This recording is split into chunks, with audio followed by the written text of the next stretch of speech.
बिस्मिल्लाहिर्रहमानिर्रहीम। अस्सलाम वालेकुम नाज़रीन, एक नए व्लॉग के साथ आपकी खिदमत में हाजिर है। नाज़रीन, आज 26 नवंबर है और आपको मालूम है पाकिस्तान तहरीक इंसाफ का एहतजाज अपने जोबन पर है। पाकिस्तान तहरीक इंसाफ के कारकुनान ने अगेंस्ट ऑल ऑड्स तमाम तर रुकावटों को अबूर कर लिया है। अब इस वक्त मैं मौजूद हूँ G7 में और जो पाकिस्तान तहरीक इंसाफ के काफ़िले हैं वो G8 में पहुँच चुके हैं।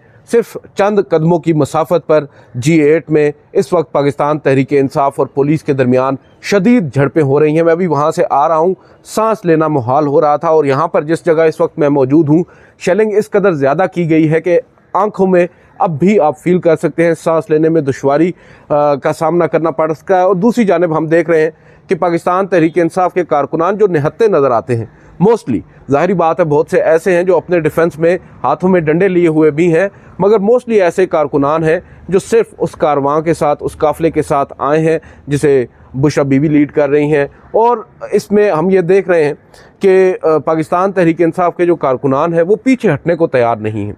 बावजूद इसके हमने 2-3 दिन से ये बात आपके साथ शेयर की थी कि जो पाकिस्तान तहरीक इंसाफ है, इस बार उनकी जो हिकमत अमली है वो ज़रा सी मुख्तलिफ नज़र आ रही है।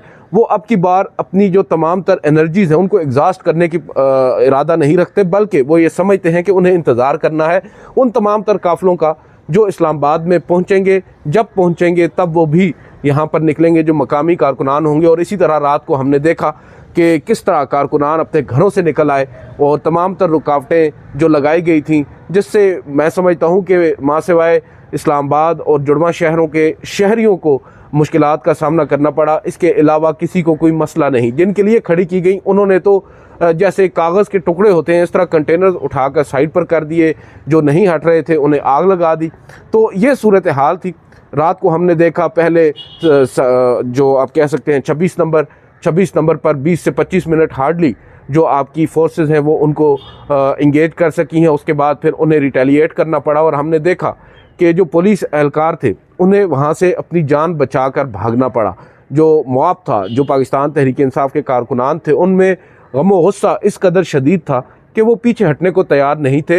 यहाँ तक कि जो ऐनी शाहिदीन हैं, जो हमारे फील्ड रिपोर्टर्स वहाँ पर उस वक्त मौके पर मौजूद थे, जिन्होंने अपनी आंखों से ये तमाम तर मनाजिर देखे। अब तो शहबाज गिल भी वीडियोज़ लगा रहे हैं कि किस तरह डायरेक्ट फायरिंग की गई। ज़ाहिरी बात है जब पुलिस और रेंजर्स दोनों ही नाकाम हो जाएं शेलिंग करने के बावजूद, रबर बुलेट्स मारने के बावजूद मॉब को कंट्रोल करने में, तो फिर इवेंचुअली फ्रस्ट्रेशन इस कदर बढ़ गई और इस कदर ज़ाहिरी बात है जान पर आई हुई थी कि उन लोगों ने डायरेक्ट फायर कर दी। और डायरेक्ट फायर बताया यही जा रहा है कि ऐसे किए गए कि लोग वहाँ पर, कई ऐसे लोग हैं जो इस वक्त ज़ख्मी अस्पतालों में हैं और कई एक शख्स गालिबन जिसका बताया जा रहा है उसे सर में गोली लगी और जो मौके पर जहाँ बाक हो गया। उसके बाद फिर भी हमने ये देखा है कि PTI के जो कारकुनान हैं उन्होंने उन रेंजर्स या पुलिस एहलकारों को एक सेफ़ एग्ज़िट दिया और उन्हें जाने दिया गया और वो भी खैर ख़ुद वहाँ से अपनी गाड़ियों में बैठकर निकल पड़े। और फिर जो मुख्तलिफ़ रुकावटें थीं उनको अबूर करते हुए जो काफ़िला है वो आगे पहुँचा G11, G10 और अब G8। और बताया यही जा रहा है कि अब इनका अगला जो हदफ है वो है 0 पॉइंट, जहाँ पर तमाम लोग इकट्ठा होंगे और फिर ज़ाहिरी बात है D चौक जो इमरान खान साहब ने जगह मुतय्यन की है इस एहतजाज की, इस धरने की, जो दिया जाएगा इन द लॉन्ग रन, उसके लिए वहाँ पर पहुँचा जाएगा। और इसी ज़मन में नज़र यही आ रहा है कि जैसे ही जो ये पाकिस्तान तहरीक इंसाफ के कारकुनान हैं ये 0 पॉइंट के मकाम पर पहुँचेंगे तो कर्फ्यू भी लग सकता है। फ़ौज तो ऑलरेडी बुला ली गई है, आपको मालूम है यहाँ पर इस्लामाबाद के अंदर, और हालात इस कदर नाजुक हो चुके हैं कि रेड जोन के अंदर तो फ़ौज को तैनात कर दिया गया है, जो कि ऑलरेडी रेड जोन में होती भी है। लेकिन अब बताया यही जा रहा है कि ताज़ा दम दस्ते वहाँ पर आए हैं और उनको मज़ीद आगे भी लाया जा सकता है और इसी तरह पूरे इस्लामाबाद में कर्फ्यू नाफिज किया जा सकता है। और ये कर्फ्यू जो होता है नाजरीन, ये एक आप कह सकते हैं कि हतमी एक वो अब फैसला होता है या संगीन किस्म का आप कह सकते हैं कि इसमें इसके अलावा कोई लिमिट बाकी बचती नहीं।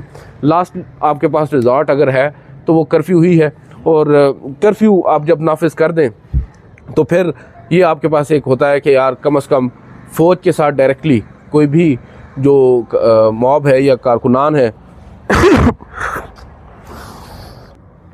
यही समझा जाता है कि जो कर्फ्यू होता है उससे फिर जो कारकुनान हैं उनको रोकने में आसानी होती है। जो इस तरह की तहरीक होती है उसको नाकाम बनाने का एक आखिरी उनके पास ये रास्ता बचता है कि कर्फ्यू लगा दिया जाए और पूरे के पूरे शहर को बंद कर दिया जाए। जैसा कि आप अक्सर देखते हैं इंडिया के अंदर कश्मीर में जो कुछ होता है, कर्फ्यू जब नाफिज होता है तो बिल्कुल पिन ड्रॉप साइलेंस होती है, कोई शख्स घरों से बाहर नहीं निकल सकता, फ़ौज बाकायदा तौर पर गली मोहल्लों में पहरे देती है और जो भी बाहर नज़र आता है उसको गोली मारने का भी ऑर्डर होता है। तो यहाँ पर भी बज़ाहिर नज़र यही आ रहा है कि इवेंचुअली अब कुछ देर के बाद कर्फ्यू नाफिज किया जा सकता है, जो कि ज़रूरी भी नज़र आ रहा है इन अ सेंस कि मैं ऑन द पर्सपेक्टिव ऑफ बात कर रहा हूँ रियासत या हुकूमत के, कि उनको अब अपनी स्किन सेव करने के बाद अलावा जो स्किन सेव करने के लिए इसके अलावा कोई और ऑप्शन बज़ाहिर नज़र नहीं आएगा, क्योंकि उन्हें भी मालूम है कि अगर डी चौक तक एक दफ़ा ये मॉब पहुँच गया, जो कि सिर्फ एक यहाँ पर एक चीज़ नाज़रीन ज़रूर जहन में रखने वाली है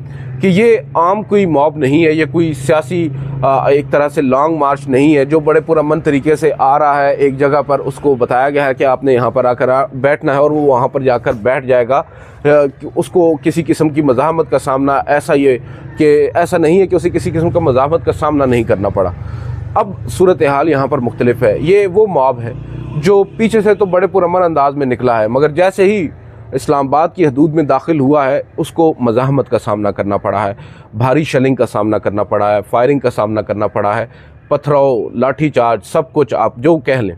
अब उस सब में एक नहीं, दो नहीं, तीन नहीं, 4 या 5 ऐसे मकामात हैं जहाँ पर उन्हें वो जो कहते हैं ना कि आग का दरिया है और डूब कर जाना है, वो आग के वो दरिया अबूर करके यहाँ तक अगर पहुँचते हैं तो ये तवक्को रखना कि ये यहाँ पर पुरअमन अंदाज में बैठे रहेंगे, ऐसा नहीं होगा।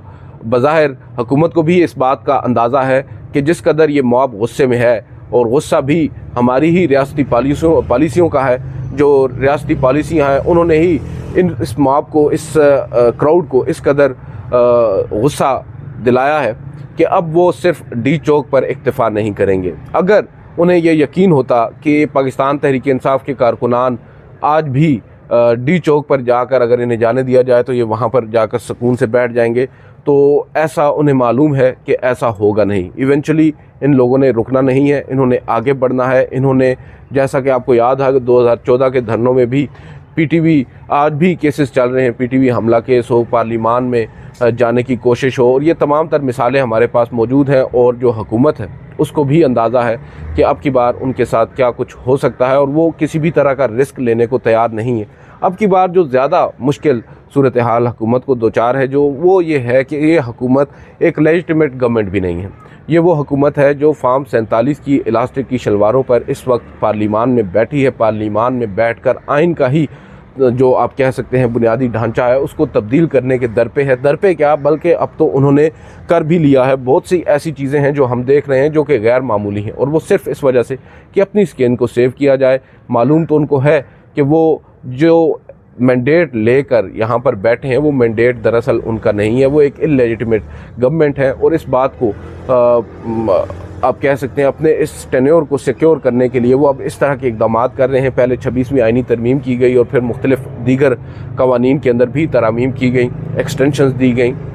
तो इस सब में हम ये देख रहे हैं कि अब जो गवर्नमेंट है उसके पास आखिरी रिजॉर्ट जो हमें नज़र आ रहा है वो यही है कि किसी सूरत में ये जो मॉब है या ये जो पाकिस्तान तहरीक इंसाफ का काफ़िला है ये आगे ना पहुँचे। मगर ये अब कहना कि या उम्मीद रखना कि ये लोग आगे नहीं पहुँचेंगे, ये मेरा ख्याल है एक बिल्कुल ही बेगानी सी बात नज़र आती है।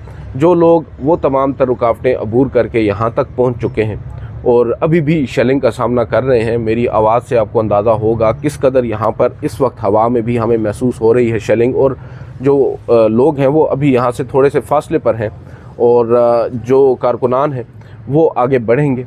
और इस सब में अब एंड गेम क्या है, मेनली उसके ऊपर हम बात करते हैं। एंड गेम नाज़रीन यही है कि इवेंचुअली ये तो नहीं हो सकता कि पाकिस्तान तहरीक इंसाफ के तमाम तर जो मुतालबे हैं उनको मान लिया जाए, उनको तस्लीम कर लिया जाए और इमरान खान साहब को रिहा कर दिया जाए या दीगर जो मुतालबात हैं उनको मान लिया जाए।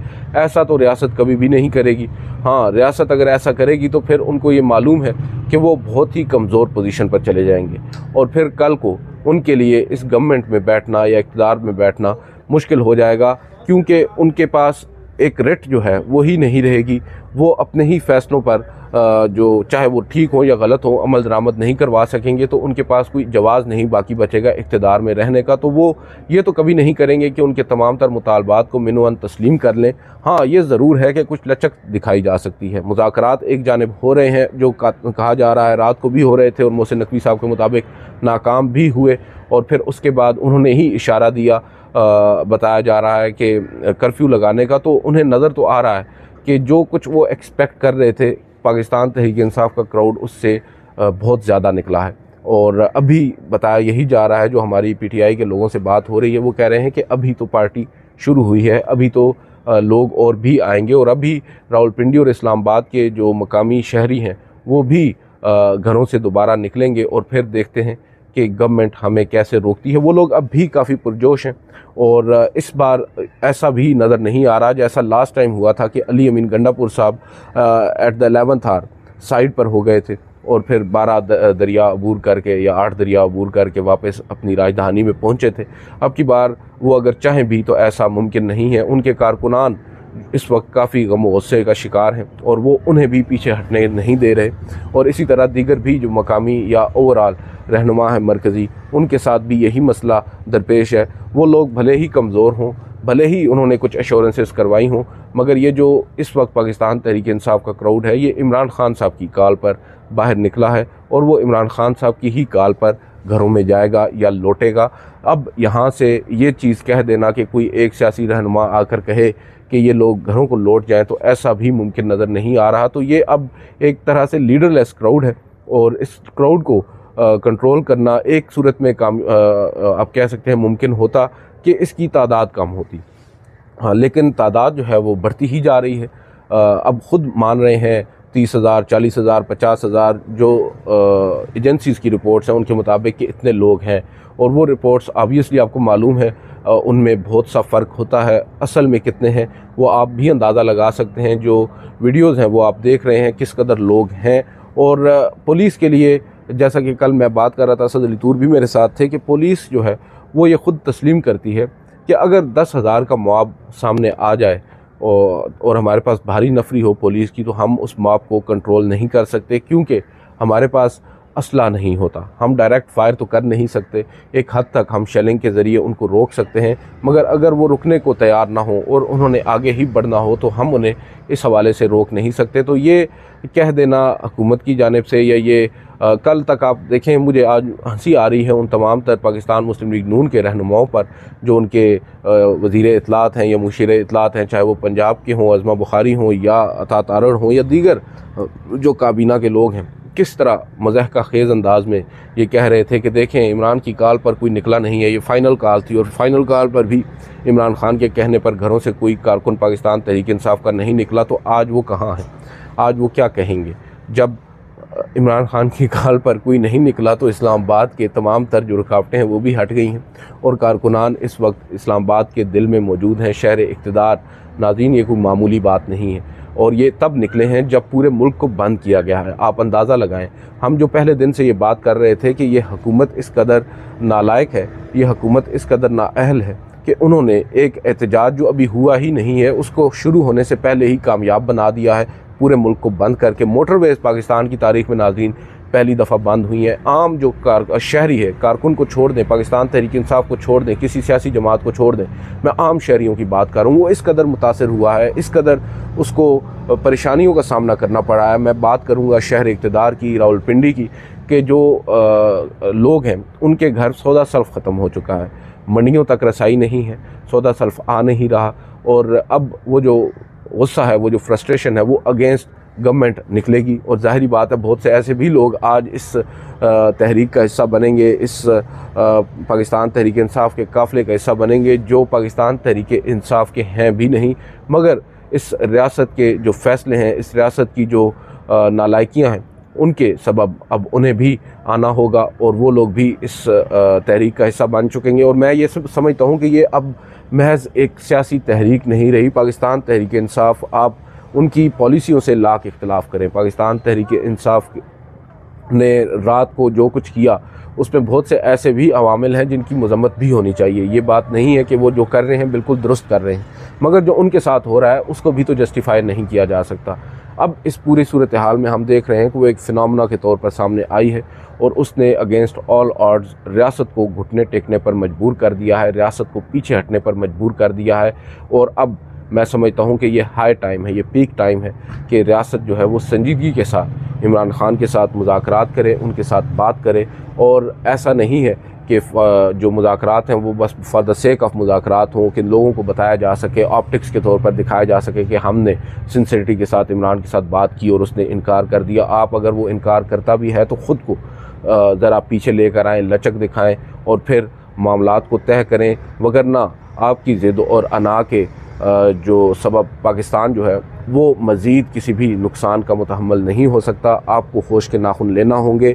इमरान खान के साथ मुज़ाकरात रात के भी बात की गई है कि उनके साथ मुलाकात हुई है और अब भी बताया जा रहा है कि उनके साथ फिर मुलाकात हो रही है और बैकडोर भी राब्ते चल रहे हैं। तो हमारी तो ख्वाहिश यही है कि आज ही तमाम तर ये जो मामलात हैं ये कंक्लूड हों और जो कारकुनान हैं जो इस वक्त शदीद गम व गुस्से का शिकार हैं, इजहार कर रहे हैं, उनको भी कंट्रोल करना है। और उन्हें सिर्फ कंट्रोल कर सकते हैं इमरान खान साहब, और इमरान खान साहब एक ही सूरत में कंट्रोल कर सकते हैं कि उनके साथ आप ऑन अ सीरियस नोट कोई गुफ्तगू करें, उनके साथ मुज़ाकरात करें, उनके साथ मामलात तय करें। और जो इस वक्त हो रहा है रियासत पाकिस्तान में, ये सब नहीं रुकेगा तो ये मामलात आगे ही बढ़ेंगे और जो गम व गुस्सा है वो शदीद बढ़ेगा। न सिर्फ उन लोगों में जो ऑलरेडी सड़कों पर हैं, जो घरों में हैं, जैसा कि पहले मैं कह चुका हूँ, वो भी फिर इस तहरीक का हिस्सा बनेंगे और फिर आपके लिए बहुत मुश्किल हो जाएगा सरवाइव करना in this country, let alone the government.